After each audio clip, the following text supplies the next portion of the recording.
Eu penso que nós, como país, e entendo isso do ponto de vista da diplomacia brasileira e como postura política do governo, a minha reclamação, e já tentei fazer essa reclamação publicamente num artigo que eu tentei publicar no jornal e não consegui, reclamando com relação à postura do Partido dos Trabalhadores, tá, que manifestou-se naquela situação do conflito de uma forma totalmente equivocada, né, preconceituosa, e que foi afirmada pelo secretário do presidente da República.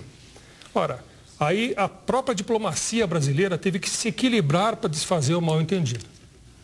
Então a diplomacia brasileira, ela tem que tratar os países do ponto de vista da diplomacia.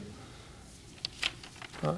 Então a manifestação do governo, do presidente, quando viaja para cá, viaja para lá, faz negócios aqui ou ali, ele representa um país e não a sua vontade pessoal. O que ele pensa, o que ele gosta, o que ele deixa de gostar, não é problema nosso.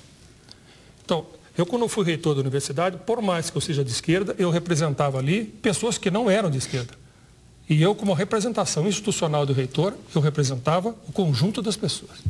E minha postura não poderia ser jamais partidária, etc. Então é isso que eu estou cobrando aqui, do ponto de vista da relação diplomática, Brasil e as relações que ele tem com outros países, do ponto de vista do Brasil-nação. O nosso tempo está chegando ao fim, mas antes eu ainda queria comentar com vocês uma questão que a Bélgica solicitou à Corte Internacional uma punição a Israel por uso de armas proibidas que possuíam um componente radioativo. Israel é contra a produção de bomba atômica pelo Irã, mas já tem a sua bomba atômica. Eu queria que vocês comentassem rapidamente essa questão que eu não podia deixar de fazer. Por favor. Não. Celso, então. Estou fora dessa, cara. Olha, gente, Israel é uma potência nuclear, é sabido, não vamos enganar ninguém isso. Talvez não quisesse, mas a história obrigou-a, principalmente por vários motivos que podem ser lógicos ou ilógicos. Pessoalmente, eu não tenho uma posição em relação a isso. Por que o Irã e Israel pode ter e o Irã não pode ter? Eu não sei. Eu sei uma coisa como israelense. Eu farei tudo para que nunca, jamais Israel se utilize dessa bomba atômica que ela tem. É isso que eu tenho que fazer. E se o iraniano fizer a mesma coisa, o que o Ahmadinejad fizeram, ou o Lieberman fizeram, não tem nenhuma importância. Porque, de fato, quem vai exigir é o povo. Eu não tenho controle sobre os planos secretos de qualquer governo do mundo e como ele faz a questão atômica. Agora, a utilização de armas, todo militar sabe, todo mundo que fez o exército sabe que todo exército tem a arma de fósforo e todo o exército se utiliza dessa arma de fósforo. Sobre a arma que dizem que de urânio enriquecido, eu não conheço, eu não tenho a mínima ideia do que seja, então não posso dizer. Mas a fósforo, eu me lembro, quando eu fiz o exército, todos os países usam arma de fósforo. Dizer que é ilegal é uma questão tanto assim que a questão de direitos humanos, não é à toa que a lei internacional divide os direitos humanos da lei de guerra. Nós estamos confundindo uma coisa. Os direitos humanos é uma lei e a lei da guerra está na Convenção de Genebra. Na Convenção de Genebra. É totalmente separado. Porque exatamente que na guerra as coisas são muito mais complexas. A lei diz hoje isso, a lei a Convenção de Genebra diz outra coisa. Então, por isso que nós temos que entender, um momento de guerra é um momento problemático. Se utiliza armas que eu acho que são ultra proibitivas, eu sou contra a guerra. Eu sou contra a guerra porque eu conheço ela. Eu não falo de nenhum lugar, eu falo do lugar que eu conheço. E eu acho que a guerra é a pior coisa que pode acontecer para qualquer povo, em qualquer lugar do mundo. Então eu digo uma coisa, eu sou contra a guerra. Por mim não utilizariam de nada. Por mim, eu não sou total pacifista, mas eu sou pacifista de algum lugar. Agora, eu sei que se utiliza de armas proibidas em todos os lados. Os palestinos, se tivessem opção de ter esse tipo de arma, também teriam usado. É um fato. Só brevemente, a que ponto a humanidade chegou?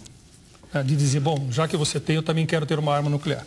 Quando nós devíamos chegar ao ponto de dizer, muito bem, vamos acabar com tudo isso, porque nós estamos promovendo uma autodestruição. Quer dizer, nós estamos perdendo a noção de humanidade para criar uma noção de beligerância.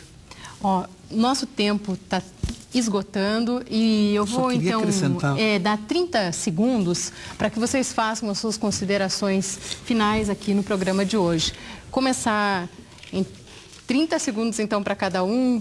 Começar com Eu acho que eu falei demais, já pode dar para os meus para os outros. Aí divide. Então, por favor, Antônio. Bom, eu penso que nesse final do programa a gente só pode ressaltar qual é a ideia, né, que nos traz aqui, além de ser, né, quase que uma resposta do que foi dito no programa anterior.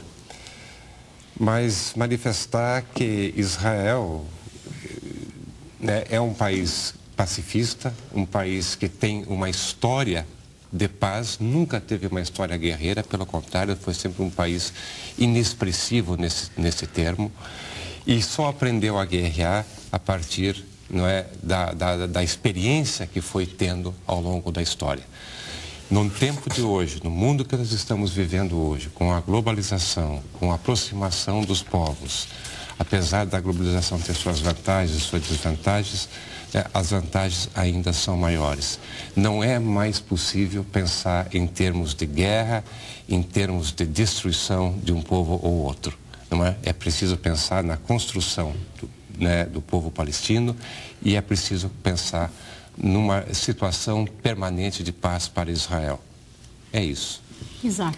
Eu tenho a impressão que o palestrante da reunião anterior, vou me permitir ler, quando falou em lavagem, ele confundiu lavagem com irrigação, porque Israel tem programa de irrigação em Irecê, na Bahia, transformando terras que não valem nada em produção de milho e feijão, projeto de irrigação em Petrolina, Pernambuco, que hoje é um dos maiores exportadores de frutas, em especial uvas finas para todos os cantos do mundo. Projeto de irrigação e assistência técnica ao plantio de cafés na região de Patrocínio, no Triângulo Mineiro, também destinados à exportação. Projetos de irrigação no Rio Grande do Norte. Projeto de irrigação e ajuda na região de Quixadá, no sertão do Ceará, cooperando com a Faculdade Católica do Sertão de Quixadá para o desenvolvimento sustentável da região. Então, professor, 30 segundos para a gente fechar o programa. Se eu fosse judeu e morasse em Israel, eu jamais votaria na direita, porque não faz parte do meu projeto político, não faz parte da minha ideologia. Eu certamente estaria lutando entre aqueles que desejam a paz e que reconhecem o direito palestino ao seu Estado.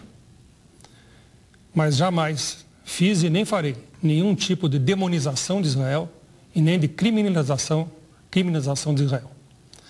Então, eu acho que esse tipo de atitude não leva e não levará jamais a qualquer possibilidade de paz naquela região.